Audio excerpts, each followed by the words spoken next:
All your might. Now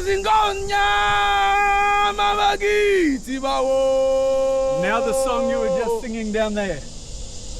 Baby, whoa, I don't know.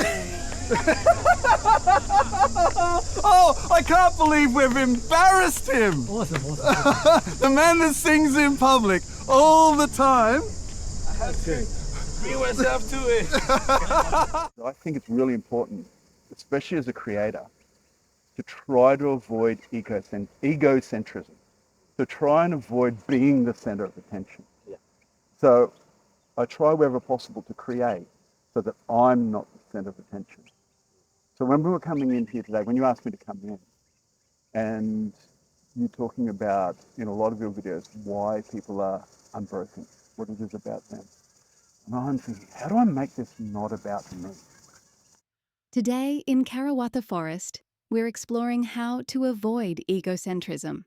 We'll pause for a memory about Italian tourist hustlers and finish with an anonymous act of service that you can try. You've just seen Eric singing on Yagura Rock, a place my foster father used to call Pride Rock because of its resemblance to where Simba was presented to the world. Eric runs a documentary film company in Brisbane, Australia, and is a man with an amazing story of adversity and strength. But that's his story to tell, not ours. You also saw Eric starting an interview with my foster father. Usually, my foster father declines interviews.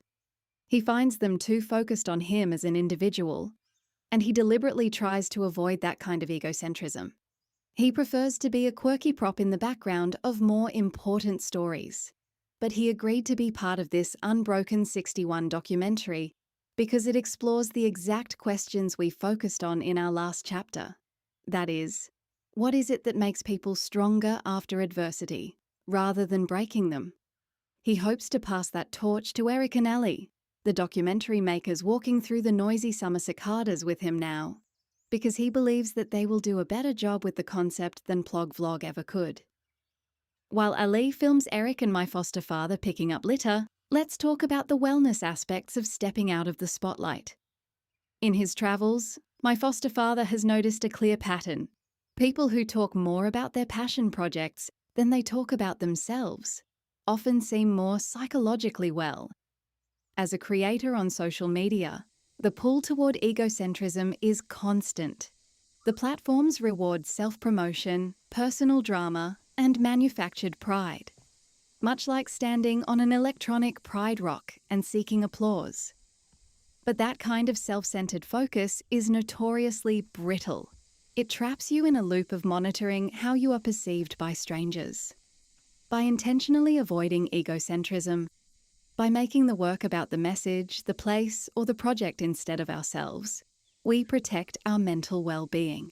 It shifts the burden of worth off our own shoulders and places it onto a shared, meaningful endeavour. So I'm going to put my plogging legs on and I'll power ahead. See, this is the power of plogging. Time for a short intermission. It's my opportunity to share a personal story from 1993. It was August, and my mother Liz and her childhood friend David were stuck in the Italian port city of Brindisi, waiting for a 19-hour overnight ferry to Patras in Greece. Their exhaustion was heavy, and the theft paranoia they had carried across Italy was at its absolute peak. Even the local banks operated like high-security fortresses, using automated metal detector airlock doors that trapped you inside and yelled recorded warnings in Italian if you were carrying too much metal. Wearing their battered Australian hats, David and Liz walked the streets to kill time, only to be relentlessly targeted by aggressive restaurant touts. To David's intense irritation, the hustlers had learned just enough Australian slang to manufacture a fake, jarring familiarity. They repeatedly shoved menus into David's face, shouting in thick Italian accents, "G'day, mate. Come and have a pizza, cobber." The phrase grated on David so much that he seriously considered telling the hustlers that calling someone a cobber was an insult in Australia. The sheer absurdity of the global tourist machine was grinding their nerves to dust. Finally escaping the relentless hustle, they boarded the ferry, opting for the cheapest deck class tickets. They spent a damp, misty night out in the elements, trying to sleep across hard, green plastic chairs, while tightly guarding their bags. In the middle of the night, David watched in disbelief as other passengers casually came up to the deck to smoke a joint, something he thought was a wildly brazen and risky thing to do on an international border crossing ferry.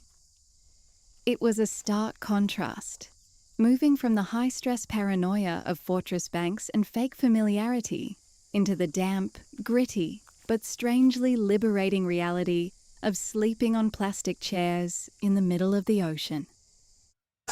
Aren't you tired to do CPR on someone? I just remembered I was African. Oh, I forgot that. You forgot you were African? Oh, God. No, I'm not God.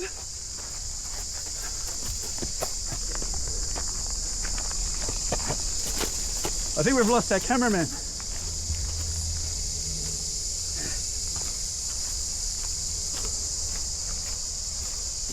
There we go. Yagara Rock.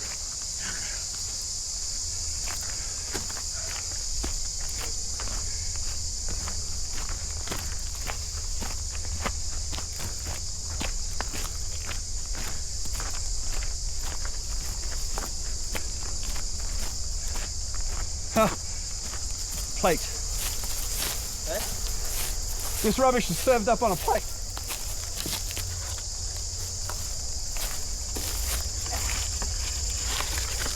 There we go. I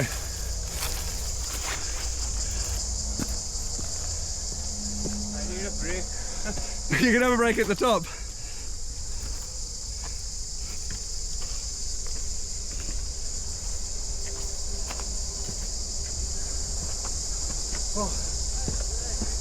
Hello?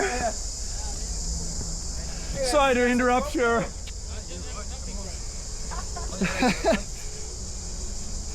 I'm showing these guys how to keep up with old people. How to what? Keep up with old people. Yeah, I know. What is the same thing? Mate, I love your beard. Thank you. I call it neglect. Ah, okay. We're actually... Let's see. Actually filming for a documentary. Oh, yeah. Yeah. Soon we will reflect on the impacts of egocentrism and provide a tool that you could put into practice to avoid the most negative aspects. But first, let's listen to what Eric and my foster father had to say about adversity up on that rock. You know, when we began, he was talking about adversity. We don't sit where we are today unless we've been through some things in our lives. Yeah. I'm sure he's been through a lot. I'm actually going to say Yeah. something at that point Yeah. because I think I can contribute a little bit. Yeah. There's a saying, very old, Seneca I think said it, an old philosopher, is that I pity the person who has never been tested, for they don't know what they are capable of. So you've been tested. Yeah. I'm not going to share your story, but you've been tested. Yeah. We've all been tested. Some people in the world at the moment Yeah. have not been tested, or possibly even worse, don't embrace being tested. Okay. We're heading towards a world where AI is going to Oh, yeah. help us. It's going to, I've mentioned this before, stated purpose of AI is to replace us in the workforce. Now, you're not going to be replaced. You have your purpose. You have the parkrun. You have this. Many people may not ever get the possibility to define themselves and find purpose through work. And it's my hope that through what all of us are doing, what these guys are doing, Mm-hmm.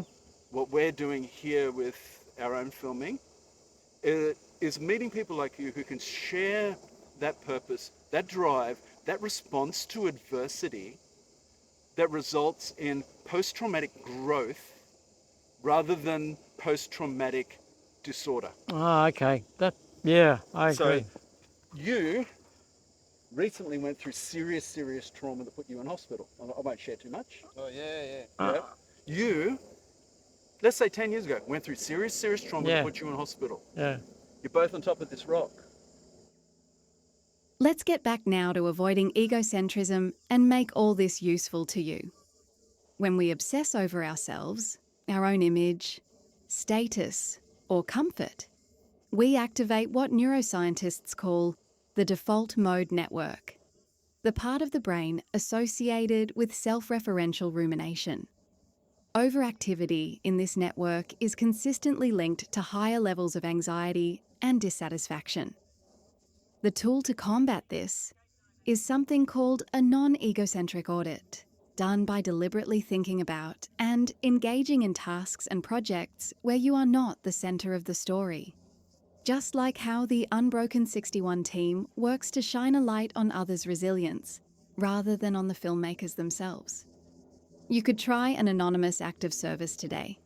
Perhaps pick up a few pieces of litter or tidy a shared space, and deliberately tell absolutely no one about it. Doing good without seeking credit breaks the loop of needing external validation.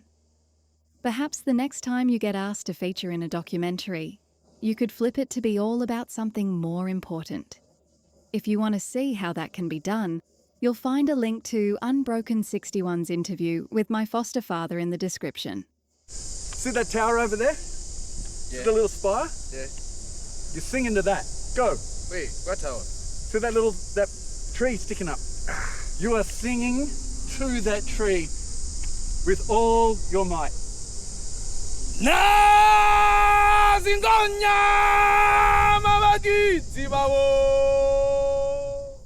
On screen now, you'll see the next episode on the left, and a link to all the Plog vlog compilations that we've done so far on the right.